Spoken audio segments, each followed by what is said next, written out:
Hi guys, welcome back to Y and Y with MedK. So this week I'm back to talking about vitamins. So I want to talk about what Jack Sparrow, the great colonizers, and an orange have in common.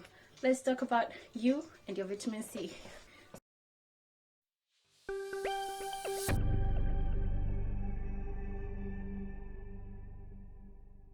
So vitamin C, also known as ascorbic acid, it's a very important vitamin for our health.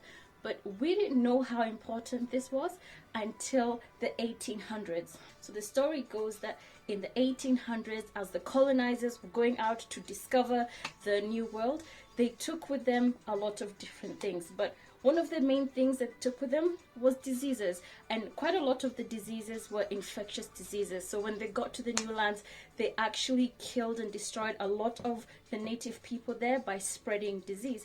But there was one disease that wasn't infectious, and this disease was quite deadly, and it killed quite a lot of sailors and pirates who were in the ships in the sea for a long period of time. And the disease presented as sailors or pirates who had bleeding, swollen gums, and would also be bleeding under the skin. They'd have lots of bruises and they wouldn't heal very well, and they were also very tired all the time. So what would happen is a lot of these sailors would die en route to where they were going. Let's say they got an injury. They're not able to heal properly and they're already bleeding easily. So that means they will bleed out and die. And this disease was known as scurvy, the sailor's disease or the pirate's disease, because it was mainly seen with people who were out at sea. There were a lot of different remedies or different ideas that people had on how to cure this, but no one really found out a way until one person came along and did what is one of the first controlled studies on human beings. And this was a man known as James Lind. He had an idea on what the problem could be and what the cure could be, but he needed to perform an experiment to find out if this really was the cure. So he took 12 sailors who had scurvy and he divided them into 6 groups, 2 people in each group. And he took 6 different cures that were thought to cure scurvy, and he gave each group one cure for 1 week to see what would make the difference. Some of these cures included stuff like a spoonful of vinegar 3 times a day for a week, or half a pint of salt water a day for a week, or a drink of cider a day for a week, and 2 oranges and 2 lemons for a day for a week. And he did this, and by the end of the week, the pair that had the oranges and lemons were well enough to take care of the other people who had scurvy. So this is how there was a direct relation between scurvy and fruits, specifically citrus fruits. And we have come a long way since the 1800s and sailors on boats and all of this, that we know that vitamin C is essential for our healing and our health. And now we know that vitamin C plays a big part in the normal function of our connective tissue. So what is connective tissue? So examples of your connective tissue include your bones, your blood, your fat, the tissue that's underneath your skin that connects your skin to the muscles underneath, and your tendons and your ligaments that connect your muscles to your bones, and also your collagen that's in your skin and different parts of the body. So vitamin C is needed for all of these to work properly. So when you don't have vitamin C, this is where you get some of the symptoms of scurvy. So let's have a look at your blood. If there's not enough vitamin C, you end up being anemic.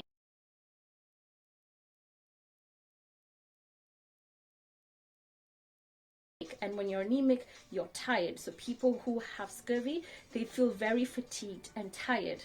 And your collagen and elastin, which is part of your skin, this helps you heal when you break your skin or you get hurt. So if there's not enough vitamin C, your collagen isn't working properly and you're not able to heal as you should.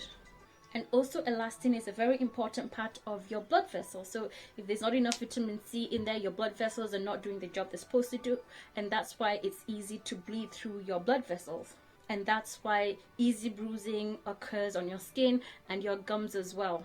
Another symptom of scurvy is having joint pains, and this can be seen because collagen and elastin cartilage, all of this stuff is in your ligaments and your tendons. So if they're not working properly, you're going to have problem around your joints and your muscles. And back in the 1800s, once they discovered this direct relation between scurvy and vitamin C, they just made sure there was enough lemons and limes and oranges on these ships, and they went off, and scurvy didn't end up being that much of a problem anymore. And you can see from this, a great source of vitamin C comes from our diet.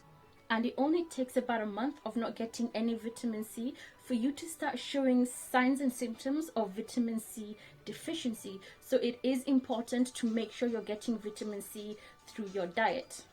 And it's known that vitamin C is water soluble. So what does this mean? So you think about the water that you drink. It goes in, it goes out. We don't store water. We're not camels. We have nowhere to store water in our body. So this is the same for vitamin C. We're not able to store it. We take it in. It's the parts that are needed are used. The parts that are not needed, they go out through our urine. So it's something you need to make sure that you're taking on a regular basis. And there's been lots of different links with vitamin C and healing. It helps our body heal faster. And this is especially seen when people get a cold. So when you get a cold, it's usually advised to make sure you're getting extra vitamin C, as this helps your body repair itself faster. And people who take vitamin C at the beginning of their colds, the severity and the length of their colds is a lot shorter than somebody who doesn't take vitamin C. So on top of making sure our body is working the way it's supposed to, it's a great way to help our body heal if something goes wrong. And because vitamin C does so many different things in our bodies, it's been associated with lots of different diseases as well. Things as atherosclerosis. So this is when you get a lot of fat building up in your arteries, and eventually if there's enough of it, it blocks your arteries and you end up with things like stroke or a heart attack. It's also been associated with cancers and different neurodegenerative diseases.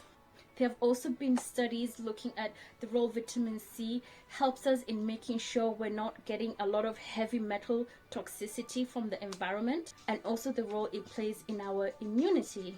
So it's clear why vitamin C is an essential vitamin.